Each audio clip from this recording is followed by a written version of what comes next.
Good morning. This is the morning from the New York Times for Monday, August 17, 2026. I'm filling in for Sam Sifton, who will be back tomorrow. We have a lot to get through today: a potentially historic El Niño reshaping weather across the globe, a missed deadline between the United States and Iran, Hurricane Lala's aftermath in Hawaii, and a stunning upset in the swimming world. Let's begin. Our lead story today comes from Chico Harlan, who covers the changing planet for the Times. El Niño, that Pacific climate shift that arrives once or twice a decade, is back this year, and it is already enormous. Usually these events don't reach full strength until December, but this one is affecting the planet well before it's done growing. Scientists say the world should brace for major weather extremes.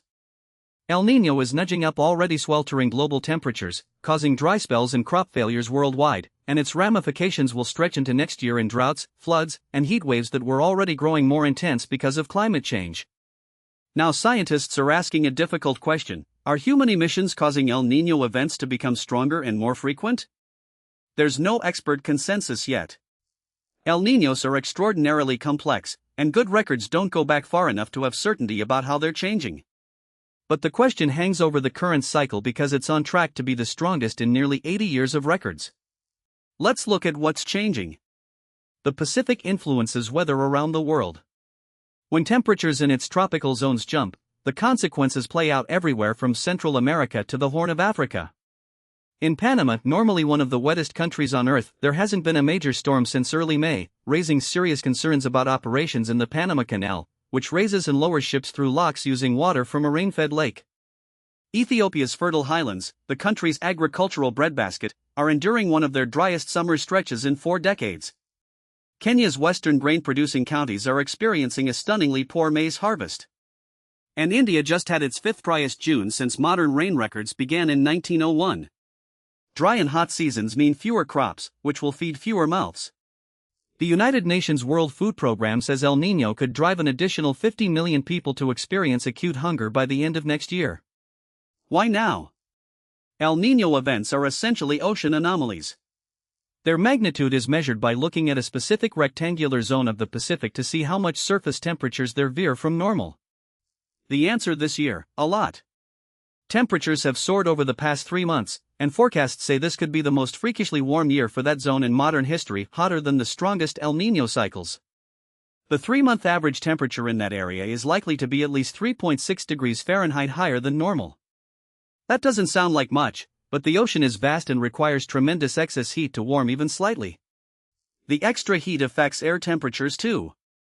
This year isn't quite as scorching as 2024, the planet's hottest year on record, but experts widely believe 2027 will be the hottest year on record, thanks in part to El Niño. Until 2010, the world didn't have a single year more than 1.8 degrees Fahrenheit above pre-industrial times. But Zeke Housefather, a climate scientist at Berkeley Earth, forecasts temperatures will be 3.17 degrees Fahrenheit above that level in 2027. The temperature spike from El Niño is transitory, but it offers a glimpse of where the world is heading. That Pacific warmth connects directly to our next story. There's been more storm activity in the Pacific than in the Atlantic so far this hurricane season, and that's partly because of El Niño. Hurricane Lala lashed Hawaii, and as Judson Jones reports, when the Pacific is overly active with tropical cyclones, the Atlantic typically remains quiet. A little over 2 months into the Atlantic hurricane season, the United States has largely been spared only 3 named storms so far: Arthur, Bertha, and just last week, Cristobal. That's about what meteorologists expected. But in Hawaii, the damage from Lala cut off access to Pahala, a coastal town of about 1,800 residents on the southeastern part of the Big Island, the town with the only hospital in the region. Parts of a major highway collapsed after the hurricane passed overnight, blocking road access. Floodwaters submerged roads and bridges. 6 bridges were destroyed or severely damaged in the Kau district. Pahala right now is landlocked, said Kimo Alameda, the mayor of Hawaii County, at a news conference. Residents were stranded, and the National Guard was brought in to deliver supplies and evacuate those in need. Meanwhile, in the Midwest, Indiana is preparing for more rain after days of deadly storms. Since last week, hazardous weather has caused at least 7 deaths, forced people from their homes, and required some to be rescued by boat. Stubborn storm systems have drenched the Midwest since Tuesday, affecting more than 50 counties. Rushing water inundated homes, submerged roadways, and flooded shopping centers.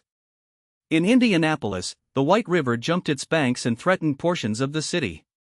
The state is expecting more rain this week, with extreme heat adding to the danger. Now to politics. President Trump ordered the Pentagon to reduce military operations with South Korea because of his very good relationship with North Korea and its leader, Kim Jong-un. This move deals another blow to the 7-decade-old alliance between Washington and Seoul. As Cho Sang-han reports from Seoul, the South Korean and U.S. militaries view their annual drills as more critical than ever. The stakes have risen dramatically as North Korea has gained battlefield expertise with drones and modern warfare by deploying troops to support Russia's war in Ukraine. The summer exercise had barely begun on Monday when President Trump announced it. Under Mr. Trump, bilateral relations have already come under strain, and this latest decision has alarmed defense officials on both sides of the Pacific. In an interview on Meet the Press yesterday, Todd Blanche, the newly confirmed Attorney General, refused to say he would always act independently of White House control. But he claimed President Trump has never demanded he prosecute specific people and never would. Mr. Blanche, displaying greater ease in fielding pointed questions than his predecessor Pam Bondi, sought to balance his loyalty to the president and a commitment to the even-handed administration of justice. There's a big difference between saying the president can't tell me what to do and saying the president hasn't told me what to do, one legal analyst noted. Mr. Blanche's refusal to commit to independence has drawn scrutiny from across the political spectrum. The head of U.S. Central Command, Admiral Brad Cooper, visited the aircraft carrier Abraham Lincoln over the weekend. He acknowledged the challenges of the carrier's nearly 9-month deployment. Service at sea for long periods isn't for everyone, he said, but said mental health issues were lower on the Lincoln than on similar vessels.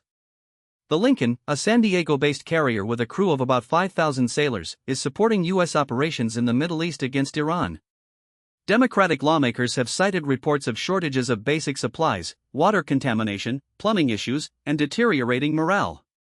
Admiral Cooper's visit came amid growing pressure from Congress to address conditions aboard deployed carriers. In the Middle East, Jared Kushner, President Trump's son-in-law and former White House advisor, met for several hours with Prime Minister Benjamin Netanyahu in Jerusalem yesterday in an effort to break a logjam over Mr. Trump's plan for the future of Gaza.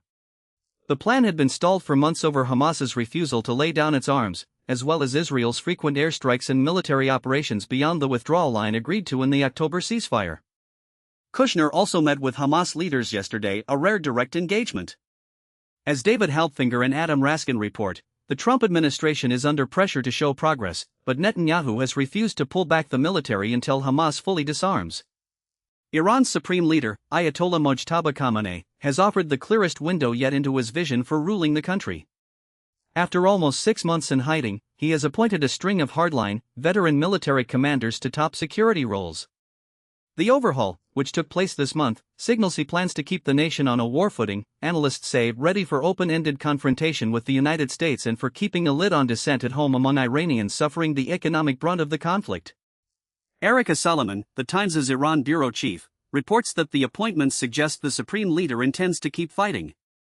And the United States and Iran missed their 60-day deadline on Monday to reach a deal to curtail Iran's nuclear program under the terms of the ceasefire they agreed to in June. President Trump had announced the Memorandum of Understanding with great fanfare 2 months ago, but the short-lived agreement failed to reopen the Strait of Hormuz, which Iran effectively blockaded after Israel and the United States attacked in late February. Aaron Boxerman reports from Tel Aviv that the countries appear far apart, underlining the breakdown of a truce Mr. Trump promised would end the war. Turning to international news, thieves stole 4 paintings by the Renaissance master Antonello da Messina from a museum in Messina, Sicily, on Saturday during an annual religious celebration. Taking advantage of the procession of the Vera, a ritual that brings tens of thousands to Messina's streets every August 15, thieves made off with 3 of 5 panels that constitute the Politic of San Gregorio, as well as a small double-sided devotional painting. They are the only works by Antonello da Messina that remained in his native city. Some 100,000 people attended the celebration. Italian officials are investigating. China wants to provide training data for global AI models. Analysts say this could spread propaganda. When ChatGPT was still new, researchers in Beijing tested how well it handled Chinese language questions. The chatbot described former NBA star Yao Ming as the first Chinese woman to play professional basketball in the United States. It confused 2 classic works of Chinese literature written 2 centuries apart. Researchers at the Beijing Institute of Technology published their findings, and the Chinese government has since made a concerted push to shape the data that feeds the world's AI systems. David Pearson and Barry Wang report from Hong Kong that China is exporting more than AI models. It wants its data to influence the world's chatbots, raising fears that Beijing's narratives will spread with the technology. In India, young women who joined protests face online abuse and verbal attacks from Hindu nationalists. Riya Ahir, a 27-year-old Mumbai-based model and actor, went viral after an image circulated of her blocking a police van carrying detained protesters during India's ongoing youth agitation. A vast army of online trolls has stalked her since. They called it a play for attention, insinuated she sold sexually explicit content behind a paywall, circulated a video of her diving in a bikini, and flooded her accounts with slurs and rape threats.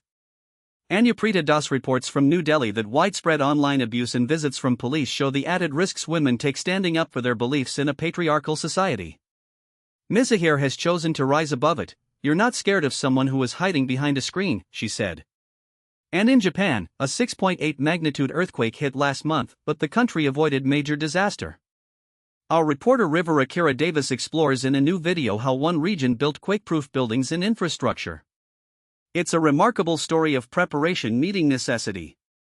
Other big stories: older factory robots are getting new eyes that can keep them working much longer, saving companies hundreds of thousands of dollars. A French startup called Inbolt sells robot vision systems and helped a Stellantis plant in Detroit become a top performer in the company. The technology allows aging industrial robots to adapt to variations in parts and positioning, extending their useful life significantly. And in Baltimore, the homicide rate has dropped to its lowest recorded level at this point in the year, a milestone for a city that has long had one of America's highest murder rates. After decades of notoriously high murder totals, Baltimore and the people whose work entails dealing with the city's most violent crimes are adjusting to a new reality. Campbell Robertson reports that as soon as somebody is killed, an enormous machinery kicks into gear: cops and medics, nurses and lawyers, ministers and morticians. Now that machinery is operating in a Baltimore that no one alive has experienced. The drop is significant, though officials caution that the year isn't over and violence tends to fluctuate. On the opinion page today, friends wanted writer Celeste Marcus to go no contact with her father after a disagreement on gay marriage. But that would have been the wrong choice, she writes in a guest essay. Marcus grew up in a politically conservative Orthodox Jewish community that taught gay marriage should be illegal. Her parents learned she was a lesbian when she introduced them to the woman she intended to marry at 28. Her father took it badly, believing a union with another woman would make a meaningful Jewish life and healthy family impossible. When she told friends, they said his reaction was so horrific it justified removing him from her life entirely. But Marcus argues that cutting off a parent over a disagreement, even a profound one, is not the answer. She chose to stay close, and they found a way forward. And Peter Schmidt, program director of the Strother School of Radical Attention, advises us to ignore the reports of a literacy crisis. High school seniors are reading at the lowest levels in over 20 years, and college students don't know how to read a book cover to cover. But Schmidt argues the future of reading is a party. Having come of age amid COVID lockdowns and social media proliferation, young people crave the forms of human connection that teach us to live in the world we actually inhabit, not the one we scroll through. He sees a revival happening in reading groups, literary salons, and shared attention spaces. In Morning Reads, Amy Lee, one of the few U.S. makers of hanji, a traditional Korean paper made from the paper mulberry tree, practices her craft in Ohio. The plant wants to become paper, and it's the human's job to partner with it, she says. Ellie Levine profiles her work preserving this ancient technique. With fewer Italians going into the priesthood, African immigrants are filling pulpits in many of the country's rural communities. Motoko Rich and Josephine de la Bruyere spent a weekend with the Reverend Vincent Soli of the Ivory Coast, who has served for 15 years as a Roman Catholic priest in the mountainous region of Tuscany. A detention story: Brent Gindra, a tech salesman who voted for President Trump 3 times, drawn by his aggressive immigration agenda, never imagined the crackdown would ensnare his own wife. Last month, moments after the couple got off their flight in Burbank, California, a federal agent stopped Galina Babraneva for secondary screening. She has an active immigration case and no criminal history. The case represents a new front in President Trump's mass deportation drive, arrests at airports of people with active immigration cases. Miriam Jordan reports.